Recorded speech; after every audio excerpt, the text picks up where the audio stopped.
Special intensive revision, যে revision চলছে বিহারে, সেই স্পেশাল ইন্টেন্সিভ রিভিশনে সুপ্রিম কোর্টের হস্তক্ষেপে নয়, সুপ্রিম কোর্ট হস্তক্ষেপ করছে না আপাতত।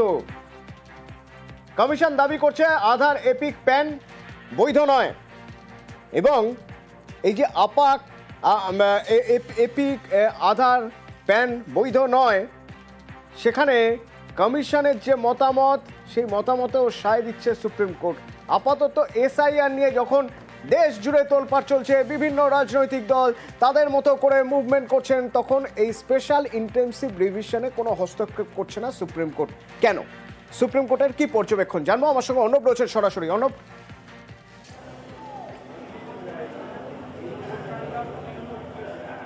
অতনু দেখো, 12ই আগস্ট আজকের এই বিকেল পর্যন্ত যে শুনানি হলো তাতে কোনো হস্তক্ষেপের ইঙ্গিত নেই বা হস্তক্ষেপ করার মতো কোনো মানসিকতাও দেখায়নি সুপ্রিম কোর্ট।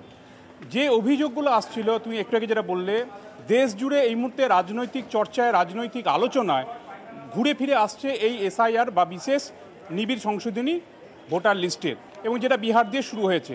কিন্তু দিনভর প্রায় দুপুর 12:30টার পর থেকে শুনানি হয় প্রথমার্ধে, তারপর দ্বিতীয়ার্ধে প্রায় 2.5 ঘন্টার ওপর শুনানি হয়। এই শুনানির যে নির্যাস, কার্যত তড়িঘড়ি যেভাবে কমিশন এই প্রক্রিয়া করছে, সেই প্রক্রিয়াটা একেবারে নিপুণ কৌশলে ব্যাখ্যা দিয়ে বুঝিয়ে দেন আমরা জানি অ্যানালিসিস হিসেবে বিখ্যাত যোগেন্দ্র যাদব, এবং তিনি একজন ভুক্তভোগী ভোটারকেও এজলাসের মধ্যে হাজির করেন, এবং তিনি বলেন যেভাবে কমিশন এই এসআইআর করছে, স্বাধীনতার পর আমাদের দেশে এইভাবে কোনোবার এসআইআর হয়নি, এবং যেভাবে করা হচ্ছে, বিহারকে সামনে রেখে যে মামলা হয়েছে, সেই মামলার প্রেক্ষিতে বলা হয় গতবার যেভাবে বিধানসভা ভোট হয়েছিল তা যদি আমরা তুলনায় টানি, যোগেন্দ্র যাদব দেখিয়ে দেন সেক্ষেত্রে 30শে সেপ্টেম্বর এই বিহারের এসআইআর নাম বাদ যাওয়ার পর ফাইনাল ভোটার লিস্ট প্রকাশ পাবে। তার 7 দিন আগে, অর্থাৎ 23শে সেপ্টেম্বর বা 25শে সেপ্টেম্বর, এই সময়কালের মধ্যে যারা কার নাম বাদ পড়লো কি পড়লো না সেটা তারা জানতে পারবে। তাহলে 7 দিনের মধ্যে, অর্থাৎ 7 দিনের মধ্যে একজন ভোটার তার নাম বাদ চলে গেল, সেটা কি করে ফার্স্ট অ্যাপিল, সেকেন্ড অ্যাপিল বা আইনি প্রভিশন নিয়ে সেটাকে খুঁজে বার করবে? কাজেই এই যে পুরো প্রক্রিয়াটা যে দক্ষতায় কমিশন এটা করছে, তাতে ইআরও অর্থাৎ ইলেকশন যারা রেজিস্টার্ড অফিসার হিসেবে বিভিন্ন মহকুমায় কাজ করেন, বিহারের ক্ষেত্রে উদাহরণ হিসেবে দেখানো হচ্ছে যে 7,24,00,000 যে অ্যাপ্লিকেশন জমা পড়েছে, যাদের নামটা এখনও পর্যন্ত রয়ে গেছে ড্রাফট লিস্টে, এইটা স্ক্রুটিনির পর্ব চলবে। একজন ইআরওকে অর্থাৎ ইলেকশন রেজিস্টার্ড অফিসারকে দিনে 4 থেকে 5 হাজার স্ক্রুটিনি করতে হবে। এটা কোনো একজন মানুষের পক্ষে করা সম্ভব নয়। আরও যুক্তিপূর্ণ যে মতামতটা দেওয়া হলো, বিহারকে সামনে রেখে যে 65 লাখ বা সামথিং নাম বাদ গেছে, সেখানে দেখা যাচ্ছে পুরুষ ভোটারের নাম তুলনায় কম বাদ গেছে, স্ত্রী ভোটারের নাম বেশি বাদ গেছে। বলা হচ্ছে মৃত ভোটারের নাম বাদ গেছে, বলা হচ্ছে যারা মাইগ্রেন্ট হয়ে অন্য জায়গায় কাজ করতে গেছে, পার্মানেন্ট ভাবে বা স্থায়ী স্থানান্তরণ হয়েছে যাদের, তাদের নামটা নেই প্রায় 35 অনেকটা সংখ্যায়। এক্ষেত্রে 2% যেটা আমাদের দেশের সূচক হিসেবে গণ্য হয়, যে আমাদের দেশে মহিলাদের মৃত্যুর হার পুরুষদের তুলনায় কম, তাহলে তো মহিলাদের নামটা বেশি বাদ যাওয়ার কথা নয়, তাহলে সেটা যাচ্ছে কেন? 2, মাইগ্রেন্ট পরিবারের কাজের স্বার্থে বিহারের মানুষ যদি বাইরে কোথাও স্থানান্তরিত হয়, সেটা সবথেকে বেশি পুরুষরা যাবেন, সেক্ষেত্রে স্ত্রীদের নাম কেন বেশি বাদ যাচ্ছে? এই যে যুক্তিজাল তুলে ধরেছে, শেষমেশ প্রিজাইডিং জজ বিচারপতি সূর্যকান্ত তিনি বলতে বাধ্য হন যে মিস্টার যাদব যে ব্যাখ্যা দিলেন এই এজলাসে, তার তুলনা করতে হয়, এবং সেটা অবশ্যই অ্যাকসেপ্টেবল এবং প্রশংসনীয়। এবং একই সঙ্গে তিনি শেষমেশ এই মামলা নিষ্পত্তি করেন আজকের জন্য শুনানি, সেটা হলো শুনানিটা শেষ করেন যে বেশ কিছু ভোটার এজলাসের মধ্যে উপস্থিত দেখে তিনি বলেন যে আমরা গর্বিত, আমাদের দেশের নাগরিক আমাদের এজলাসে উপস্থিত হয়েছে। সব মিলে কালকে এই মামলার পরবর্তী শুনানি হবে। তবে কমিশনের তরফে আর্গুমেন্ট সেই অর্থে আসেনি, কিন্তু যে তথ্য বারবার কপিল সিব্বাল বা অভিষেক মনু সিংভি বা প্রশান্ত ভূষণরা, সিনিয়র অ্যাডভোকেট, দুধে আইনজীবী, প্রত্যেকেই তার নিজ নিজ জায়গায় দিকপাল হিসেবে পরিচিত, তা যা আর্গুমেন্ট হয়েছে তার কিন্তু সঙ্গে সঙ্গে কাউন্টার করার চেষ্টা করেছেন কমিশনের আইনজীবী রাকেশ দ্বিবেদী।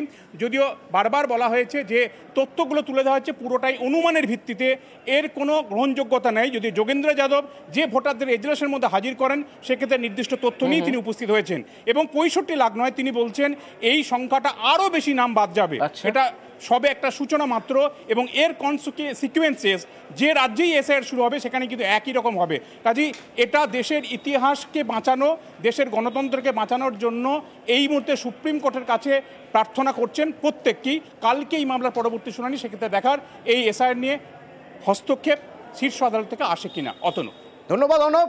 এদিকে এসআইআর নিয়ে দেশ জুড়ে বিভিন্ন জায়গায় যে মুভমেন্ট, সেই মুভমেন্টের সবচেয়ে বড় প্রতিফলন আমরা দেখলাম গতকাল যখন সংসদ ভবন থেকে নির্বাচন কমিশনের অফিস পর্যন্ত বিজেপি বিরোধী দলগুলি সাংসদরা তারা হাঁটতে শুরু করলেন।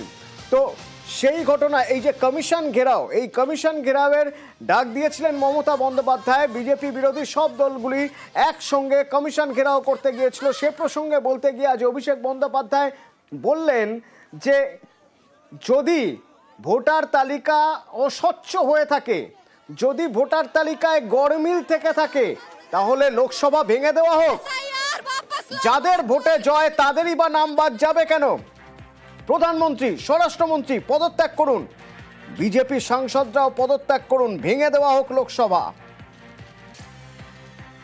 এই ভোটার লিস্টের বেসিসেই তো কেন্দ্রের সরকার ক্ষমতায় এসছে, বিজেপি 240টা সিট পেয়েছে। বিজেপি শুরু করুক না, আমরা সবাই ডিজাইন করুক, লোকসভা ডিজলভ করে সারা দেশে এসআইআর হোক। ভাই আপনি নির্বাচিত হয়েছেন, আপনার ভোটার লিস্টে গরমিল নেই, আমি নির্বাচিত হয়েছি, আমার ভোটার লিস্টে গরমিল রয়েছে। কি সুন্দর, এটা হতে পারে না। এই ভোটার লিস্টের বেসিসেই প্রধানমন্ত্রী, স্বরাষ্ট্রমন্ত্রী নির্বাচিত হয়েছে, তারা রিজাইন করুক, সারা দেশের মানুষ এসআইআর কে স্বাগত জানাবে। আমি বলছি আপনাদের, সরকার ভেঙে দিক, কর্ণাটকে, হিমাচলে ভেঙে দিক, তেলেঙ্গানায় ভেঙে দিক, মুখ্যমন্ত্রী নিজে পদত্যাগ করুন, তার যে সাংসদরা জিতে এসেছিলেন তারা সমস্ত শেষ হয়ে পদত্যাগ করে দিন। আসলে এটা একটা প্রক্রিয়া, ভোটার লিস্ট রিভিশন হবে না।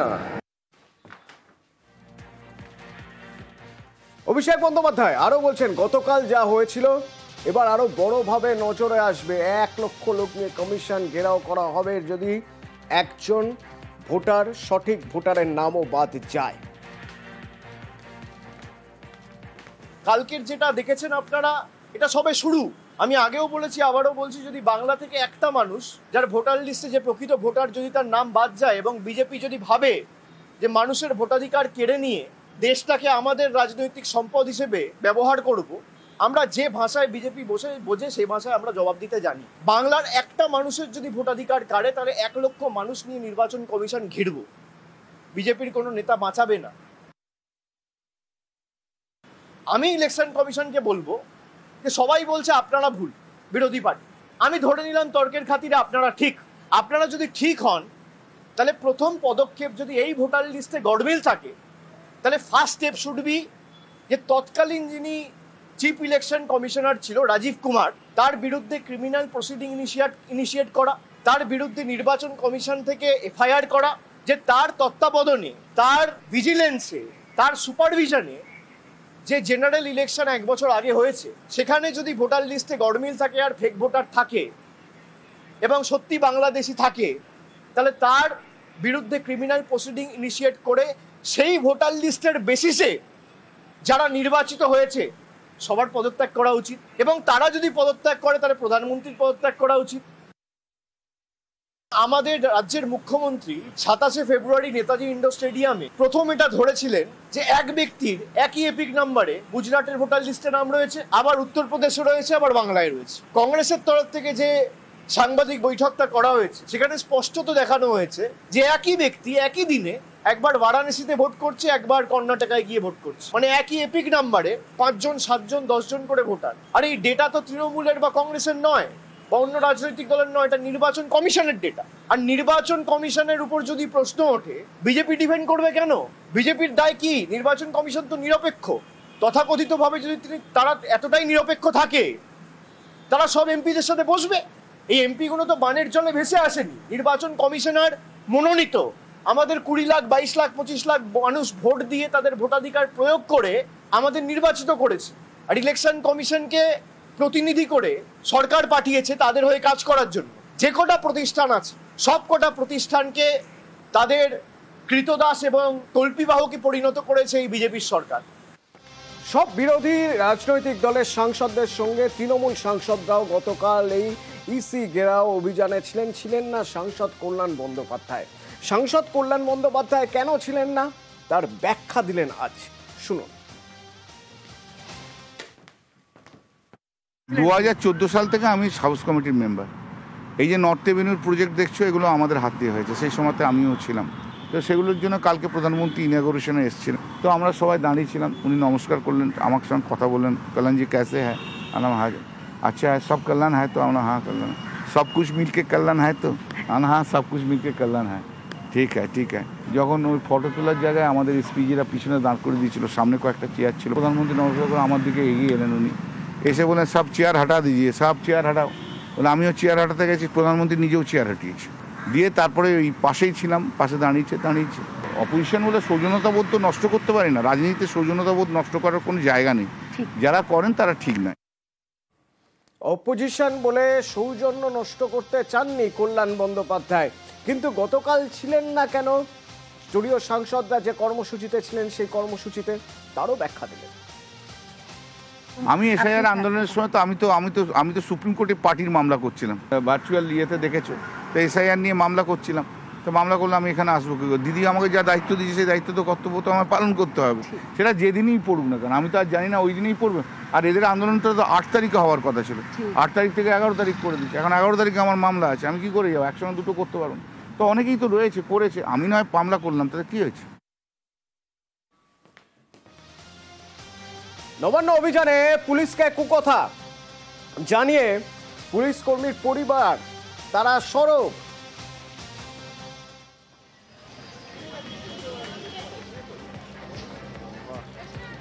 পোস্টার প্ল্যাকার্ড হাতে প্রতিবাদ পুলিশ কর্মীদের পরিবারের, প্রতিবাদে সরব তারা। মাননীয় নগরপাল মহাশয়কে বাজে ভাষায় যেভাবে কথা বলেছে, একজন আমাদের পুলিশ কর্মী ভাই প্রশান্ত পোদ্দারকে যেভাবে প্রাণে মেরে ফেলার চেষ্টা করেছে, তার জন্য তো আমরা ধিক্কার জানাই। যে আমাদের বিরোধী দলনেতা পুলিশকে আক্রমণ করেই চলছে, আমাদের মান সম্মান কিছুই রাখে না। এই জন্য আমরা West Bengal police, Kolkata police, আমরা তার জন্য এর প্রতিবাদ করছি।